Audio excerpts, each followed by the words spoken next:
नमस्कार मैत्रिणींनो, श्री स्वामी समर्थ. स्वागत आहे तुमचं अनु रंगोली या चॅनलवरती. तर नेहमीप्रमाणे आजच्या भागामध्ये आपण 4 रांगोळी काढणार आहोत. सोप्या सुंदर रोजच्या वापरासाठी झटपट काढता येणाऱ्या ह्या रांगोळी आहेत. चला तर मग काढूयात आपण.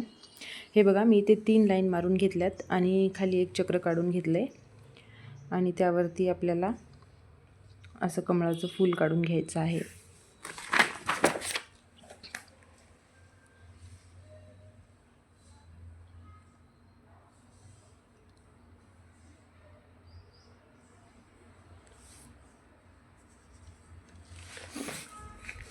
रोजच्या सकाळच्या घाईमध्ये आपल्याला छोटीशी का होईना दारामध्ये उंबरठ्याच्या साईडला छोटीशी रांगोळी काढायची असते. तर रांगोळी ही एक लक्ष्मीचं प्रतीक आहे. त्यामुळे रांगोळी काढताना एकदम आपल्या पायाखाली येईल या जागेमध्ये आपल्याला काढायची नाही आहे. ती एका आपल्या उंबरठ्याच्या साईडला किंवा फ्लॅटमध्ये असेल तर एका दरवाजाच्या कोपऱ्यामध्ये आपण ही रांगोळी कोणत्याही रांगोळी काढू शकतो, ज्या की त्यावरती पाय पडणार नाही आणि रांगोळी मिटणार नाही. तर रांगोळी हे एक माता लक्ष्मीचं प्रतीक मानलं जातं. तर आपल्या येण्या जाण्याचा जो मार्ग असतो तो मुख्यद्वारातून माता लक्ष्मीचं देखील आगमन होत असतं. म्हणून ही रांगोळी एकदम दारात नाही काढायची, दाराच्या थोडंसं साईडला काढायची.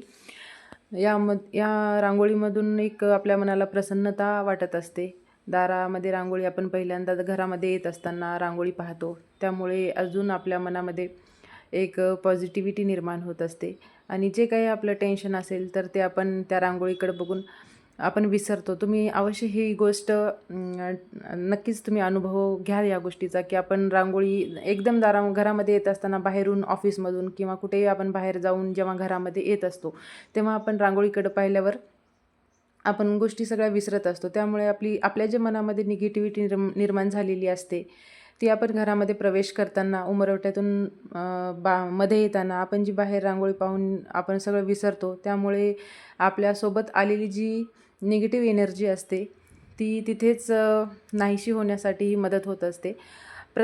पूर्वीपासून चालत आलेली ही पद्धती आहे की दारामध्ये रांगोळी काढली जाते. त्याचंही कारण हे असू शकतं, पण एक नवीन ऊर्जा आपल्या मनामध्ये निर्माण होत असते रांगोळी पाहून. त्यासाठी छोटीशी का होईना आकर्षक थोडेसे कलर भरून, कधी हळदी कुंकू भरून आपण ही रांगोळी काढत जावा. त्यामुळे खूप मनाला प्रसन्नता वाटते आणि घरामध्ये सुद्धा पॉझिटिव्हिटी निर्माण होण्यासाठी मदत होतच असते. नक्की तुम्ही या गोष्टीचा अनुभव घ्या. त्यासाठी दारामध्ये छोटीशी का होईना नेहमी रांगोळी काढत चला मैत्रिणींनो. बाहेरून येताना जे टेन्शन आपल्यासोबत घरामध्ये येत असतं ते न येण्यासाठी रांगोळी आपल्याला खूप मदत करत असते. कदाचित त्यासाठीच पूर्वीपासून चालत आलेल्या कोणत्याही पद्धती त्यामागे काहीतरी तर्क असतो किंवा पॉझिटिव्हिटी काय असेल ते असेल माहीत नाही, पण पूर्वीपासून चालत आलेल्या गोष्टीमध्ये नक्कीच काहीतरी असतं. आपल्याला हे सुद्धा आता कळायला लागलेलं आहे. तर रांगोळी ही सुद्धा एक प्राचीन कालापासून आलेली आपली ही कला आहे आणि ती जोपासणं हे आपलं कर्तव्य आहे आणि ती आपण जोपासलीच पाहिजे. त्यासाठी छोट्या छोट्या रांगोळी दारामध्ये अवश्य काढत चला. यामुळे आपल्या जीवनामध्ये, आपल्या घरामध्ये खूप काही बदल होत असतात.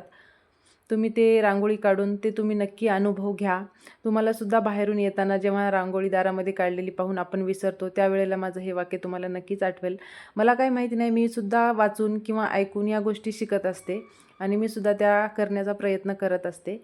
मला तरी त्याच्यामध्ये छान अनुभव आलेला आहे किंवा माझ्यासुद्धा मनाला एक वेगळ्या प्रकारचं प्रसन्नता आणि मलासुद्धा रांगोळी काढायला आवडतात. छोट्या छोट्या का होईना मी दारामध्ये रोज रांगोळी काढत असते, देवघरासमोर काढत असते. तुम्हीसुद्धा रांगोळी काढत चला मैत्रिणींनो. माझ्या रांगोळी तुम्हाला आवडत असतील तर लाईक करा, चॅनलला सबस्क्राईब करा. तर इथे बघा, मी अशी छानशी डिझाईन काढून घेतलेली. खूप सोप्या, अगदी सोप्या पद्धतीने ही रांगोळ्या आहेत. तुम्ही बघून सहजच काढू शकता. अगदी 2 ते 3 मिनिटामध्ये रांगोळी काढता येतील अशा मी रांगोळी दाखवत असते. खूप काही अशा अवघड नसतात. खूप सोप्या सोप्या आणि युनिक रांगोळी काढत असते. हे बघा, मी अशी डिझाईन काढली आहे आणि मध्ये लक्ष्मीची पावले काढलेली आहेत.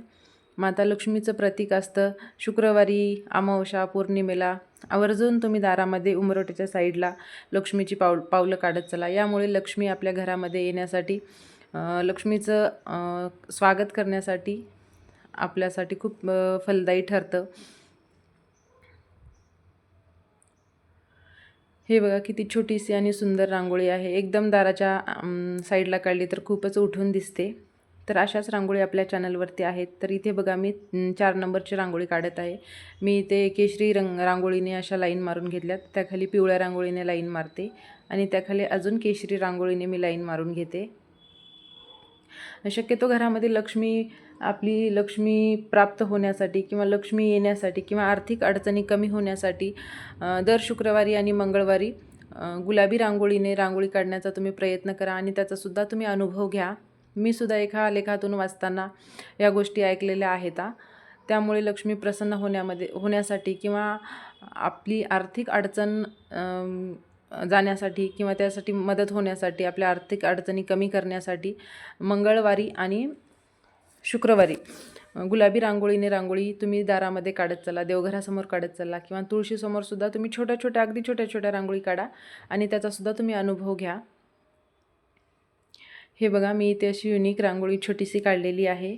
तर अशाच रांगोळी पाहण्यासाठी आपल्या चॅनलला सबस्क्राईब करा. रांगोळी आवडल्या तर लाईक करा आणि कमेंटसुद्धा करून सांगा की रांगोळी कशा आहेत. तर व्हिडिओ पाहिल्याबद्दल धन्यवाद.